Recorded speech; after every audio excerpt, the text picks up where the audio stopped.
아, 이거 호날두 빠졌던데? 호날두 부상, 아, 부상. 루크쇼 부상, 바란 와. 부상, 카바니 부상. 네네. 아니, 저기, 문성이 형이 저번에 네. 요 맨더비 프리뷰하면서 아, 맨시티가 이길 것 같은데 아. 이런 맨더비 같은 경기는 모른다. 아, 더비 경기 모른다. 그러면서 그쵸. 호날두가 뭘 해줄 거다라고 했었거든? 아, 호날두가 뭘 해줄 거다. 해. 기가 막히게 또 부상. 아, 진짜 신기하네. 오! 오! 데브라이너. 와, 4분 만에! 오! 와! 와! 자, 맨더비. 네. 사실 앞서도 저희가 경기 전에 말씀드렸습니다만 그래도 전력상 맨시티가 앞설 것이다라고 했지만 네. 그래도 맨더비이기 때문에 그렇죠. 어떻게 될지 모른다. 조금 그런 예상은 했었는데 맨시티가 확실히 잡아냈습니다. 4대1입니다. 4대1. 좀 생각보다는 점수 차이가 좀 많이 네네. 벌어지긴 했고요. 근데 사실 오늘 경기를 이제 시작할 때 네. 맨유는 부상 이슈가 좀 많았죠. 호날두 못 나오고 카바니, 루크쇼, 네. 바란까지 그렇죠. 이렇게 좀 주요 선수들이 못 나오는 상황에서 이 맨유가 이제 경기를 시작했는데 네. 이 사실은 맨유가 초반 전략은 나쁘지 않았어요. 나쁘지 않았습니다. 일단 오늘 경기에서 좀 재미있었던 점은 최전방에 브루노 페르난데스와 포그바를 배치하면서 네. 4-4-2와 같은 이런 전형이 나왔고 네. 최전방에 브루노 페르난데스와 포그바가 있다는 건 두 명의 제로톱을 사용하겠다는 거잖아요. 네. 그러면서 재밌었던 게 역습으로 나갈 때 그렇죠. 부페나 포그바가 살짝 내려와주고 이때 이제 맨시티 수비수들이 살짝 끌려 나오면 이제 산초 왼쪽에 있는 산초, 오른쪽에 있는 엘랑가가 전방으로 빠르게 뛰어들어가는 네네네. 이런 이제 모습들을 보여주면서 초반에는 이 맨시티가 4분 만에 득점을 했지만 네. 그 이후에 산초가 좀 비교적 빠르게 전반 22분에 네, 비교적 빠르게 동점골을 만들어내는 데까지는 성공을 했습니다. 근데 그게 초반에는 잘 먹혀 들어갔다고 보이거든요. 그렇죠. 네. 자, 그런데 이 또 맨시티가 가만히 있지 않죠. 네. 조금 읽혔다 맨유 입장에서는. 일단 그 포그바와 브루노 페르난데스가 내려와서 패스를 뿌려주는 네. 이런 플레이들이 이 전반 중반 이후부터는 사실 많이 나오지가 않았고 그렇습니다. 맨시티도 어느 정도 그것에 대한 좀 대비가 있었던 것 같아요. 네네. 네, 그러면서 이제 그 이후부터는 이 맨유가 이 브루노 페르난데스와 포그바를 활용한 제로톱, 그 이제 공격 패턴이 자주 나오진 않았고, 그리고 이제 이 맨시티의 공격에서 좀 인상 깊었던 건 네. 왼쪽에서 많은 선수들이 좀 쏠려 있었다. 그렇죠. 요걸 볼 수가 있었는데, 요게 이제 이번 시즌 맨시티의 이 전술에서 좀 중요한 부분이에요. 칸셀루를 활용해서 칸셀루가 좀 높게 올라가고, 네. 칸셀루, 이 베르나르도 실바, 그릴리시, 그리고 여기에 대해서 제로톱인 포든까지 네. 이 왼쪽에 모여서 패스를 주고받으면서 측면을 무너뜨릴 때가 많거든요. 그렇습니다. 그래서 오늘 경기 뭐 히트맵을 보거나 이런 이제 자료들을 봐도 아마 이제 맨시티의 공격 방향 그리고 맨시티의 히트맵 자체가 왼쪽에 많이 쏠려 있을 수밖에 없어요. 네. 그리고 오늘 경기에 이 맨시티의 거의 주요한 모든 장면이 왼쪽에서 많이 만들어졌죠. 그렇습니다. 네. 결국 골도 왼쪽에서.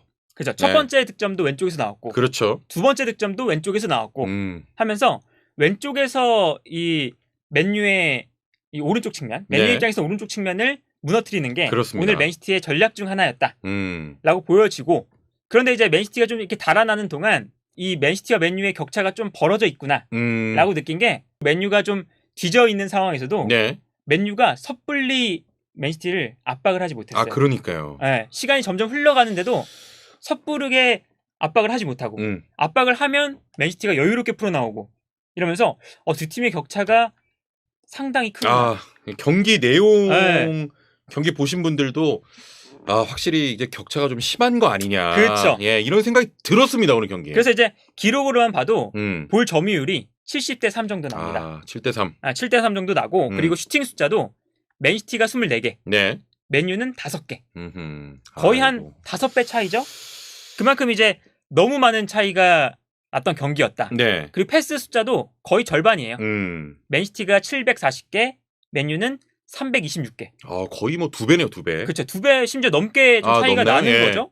이제 그만큼 이 두 팀의 현재 격차가 좀 많이 벌어져 있구나. 그렇죠. 를 느낄 수 있었던 점수 경기였습니다. 차에서도 볼 수 있고요. 아니 근데 아까 저희가 뭐 웃으면서도 얘기했지만 맨시티 너무 잘하는데 이걸 이긴 토트넘은 뭐냐고. 아, 그래 이제 맨시티 너무 잘하는데 토트넘한테 잡혔다고 뭐 이런 이제 반응이 나올 수가 있겠죠. 아 그리고 그 세 번째 골인가요?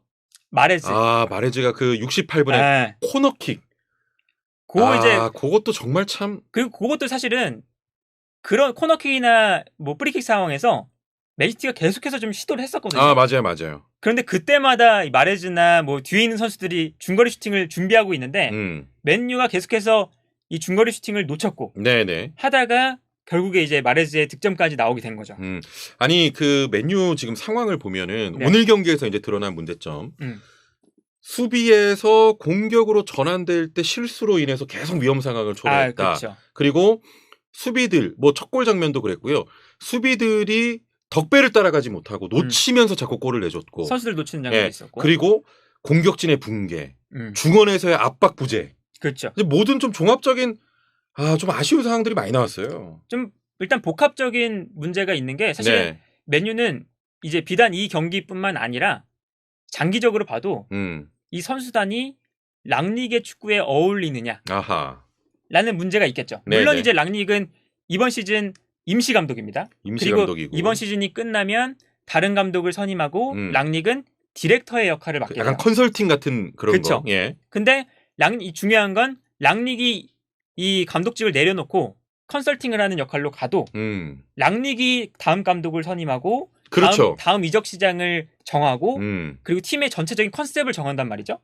그런데 현재까지는 이 랑릭의 축구에 맨유의 선수단이 좀 안 맞는 느낌이 확실히 들어요. 네. 그러다 보니까 오늘 경기에서도 보면 랑릭의 축구하면 빠른 역습으로 나갈 때 선수들이 한꺼번에 와다다다 나가주면서 역습할 때도 선수들이 많아야 되거든요. 그럼요. 그런데 역습 나갈 때도 오늘 경기를 보시면 알겠지만 레시포드가 혼자 고립된다던가. 아니 혼자 뭔가를 풀어야 되는 상황인데 수비는 막 둘러싸고 있어. 그렇죠. 맨시티는 빠르게 이제 수비로 전환하는데 맨유는 달려나가는 선수가 얼마 없다던가. 아니면 압박을 하는 과정에서 뭔가 이렇게 허술하게 선수들이 서 있고 압박도 제대로 안 들어가고 압박을 하게 되면 선수를 놓치고 이러면서 랑릭의 그 강력한 압박 축구를 수행하는 모습도 자주 보여주지 못하고 하면서 현재 맨유 선수단이 이 랑릭의 축구에는 좀 맞아 보이지 않는구나 라는 생각이 들었고 거기서 이제 가장 이 또 안 맞는 선수가 맥과이어죠. 맥과이어가 특히나 이제 라인이 올라갔을 때 수비 뒷공간이 많이 나게 되면 이 발이 느리다는 단점이 너무 크게 나타나면서 거의 극명하게 드러나는 상황이니까. 그래서 오늘도 이제 옐로 카드 한 장을 받을 때가 이 베르나르도 실바가 데브라이너가 빠르게 치고 나갈 때 스피드를 못 따라가니까 카드를 받았죠. 어쩔 수 없이 막 잡아채는 이런 장면이 나왔는데 이런 선수단의 구성을 몇 면을 봐도 지금 맨유가 확실한 이 팀의 컨셉을 못 잡고 있구나. 그리고 그동안 맨유의 이적 시장이 너무 중구난방으로 이루어지면서 랑릭의 축구에 이 선수들이 정말 좀 맞지 않는 모습을 확인할 수가 있겠구나. 이런 이제 모습을 좀 확인할 수 있었거든요. 그래서 이 맨유가 오늘 경기를 이 라이벌전이었는데 맨더비였는데 4대1로 좀 큰 점수차로 쳤다는 게 사실은 굴욕적이기도 하지만 시즌 전체로 봤을 때 그리고 이 시즌이 끝나고 다음 시즌을 준비할 때도 좀 쉽지 않겠다. 지금 맨유가 갈 길이 아주 많이 멀구나. 라는 좀 느낌을 가질 수 있었던 경기 결과였습니다. 그러면 마지막으로 이 질문 좀 드려볼게요. 지금 두 팀 다 오늘 경기 무조건 잡아야 되는 경기였는데 경기 결과는 맨시티가 4대1로 이겼고 맨시티는 리버풀과 우승 경쟁을 해야 되고 맨유는 지금 챔스 경쟁을 해야 되는 상황인데 맞아요. 그러면 지금 현 시점에서 4위 챔스 진출은 조금 아스날이 유리하다?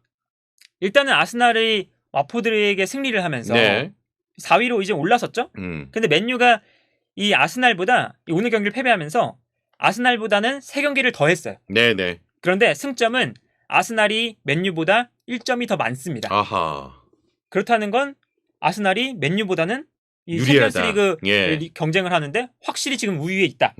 라고 볼 수가 있겠고 맨유가 지금 3경기를 더 했는데 토트넘보다도 3경기를 더 했거든요. 토트넘이 25경기, 맨유가 28경기를 했는데 토트넘과의 격차도 지금 5점 차이밖에 나지 않아요. 그렇기 때문에 이 토트넘과 아스날, 맨유 이 세 팀이 이제 아무래도 마지막으로 갈수록 좀 경쟁을 이제 빡세게 할 텐데. 이 세 팀의 경쟁에서 맨유가 조금씩 밀려나고 있는 느낌이 든다. 네. 라는 생각이 들고 맨시티 같은 경우는 리버풀이 바짝 따라왔잖아요. 예. 승점 3점 차이까지 따라왔었는데 물론 이제 맨시티가 한 경기를 더 했습니다. 그랬는데 오늘 경기를 이제 맨더비를 승리로 가져가면서 승점을 다시 6점 차이까지 벌려놨다. 네네. 라는 점에서는 맨시티가 오늘 경기 승리가 굉장히 좀 기분 좋은 승리다라고 할 수가 있겠죠. 예. 그러면 마지막으로 딱 하나만 더. 그러면 맨시티가 토트넘에게 패배하고 그래도 뭐 계속 승리를 가져가면서 조금 회복된 모습을 보였습니다만 경기력은 조금 별로였단 말이죠. 최근에. 예, 최근에. 오늘 경기로 그 경기력에 대한 어떤 문제는 좀 없어졌다고 봐야 될까요?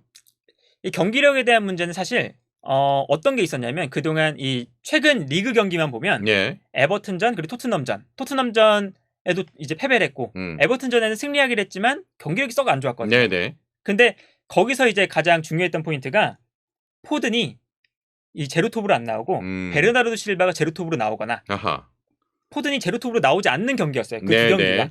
이제 그 이제 뜻은 뭐냐면 포든이 제로톱으로 나왔을 때 이 맨시티의 경기력이 훨씬 더 좋다. 그리고 그 이유는 오늘 경기도 보시면 알겠지만 포든이 압박을 정말 열심히 해주고 진짜 잘하더라고요. 예. 그리고 내려와서 플레이를 풀어주거나 아니 공간으로 침투해 들어가면서 뭐 마레즈나 그릴리시에게 공간을 만들어주는 이런 플레이들이 포든이 정말 지금 어느 정도 궤도에 지금 올라선 상태거든요. 그렇기 때문에 포든이 이 최전방 공격수 자리에 나온다는 게 얼마나 지금 맨시티의 지금 축구 이 시스템에 중요한가 이런 걸 또 느낄 수 있는 경기였죠.